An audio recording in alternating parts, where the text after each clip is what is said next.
Hello everyone, welcome back to my channel. Ayan guys, kumusta po tayong lahat mga ka-INSI? Saan sulok man tayo ng daigdig? Ayan, sanay na sa mabuting kalagayan po tayo sa ngayon. At ingatan po natin ang ating sarili kasi hindi po natin maiwasan na tayo ay magkasakit. Ayan na lang po sa akin. Ayan, habang may sakit tayo, nagtatrabaho pa rin. Siyempre, ang pampalis natin ng stress at pampalis ng lungkot. Ayan na, ang ating iniidulong INSI or si Kalingap Ido at Biancy.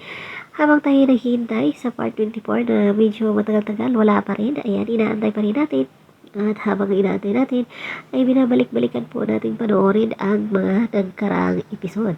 So, yun guys, matatandaan natin na nung last na episode, last na part, ay sinabi ng ina ni Biancy na kung ano ang opinion niya doon about sa edad. Kasi nga, di ba, bata pa si Biancy and syempre mas nakakatanda sa kanya si Ido at nagulat na lamang si Kalingap Rab sa sinabi ng kanyang ina na oo at wala naman po problema kasi nga para sa kanila yung tatay din pala ni Biancy ay ahid ng 10 taon doon sa kanyang mama.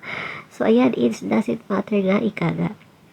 So syempre ayan, nalaman din natin doon na kinikilig naman itong si Biancy. Ay, napa-smile naman siya nung sinabi ng kanyang ina na tinatanong pala siya kung ano ang feelings. Kasi akala ng nanay niya, content nga lang. So, guys, mga ka-NC, tutuhanin na ba to? Yan. Siyempre, love team, di ba si Roel at si Rachel. From love team to forever. So, sana ganun din ang mangyayari na hanggang sa huli, magiging masaya at magiging masaya rin yung mga supporters and viewers. So, abangan na lang natin. Ingat po tayong lahat. Uminom ng maraming tubig. So, shout out sa lahat and please don't forget to subscribe my channel. Also, Kalingap Rab, Bal Santos Matubang, Ate Edna at sa lahat ng team Kalingap. Thank you so much sa lahat guys. God bless us all. Bye-bye. Mama.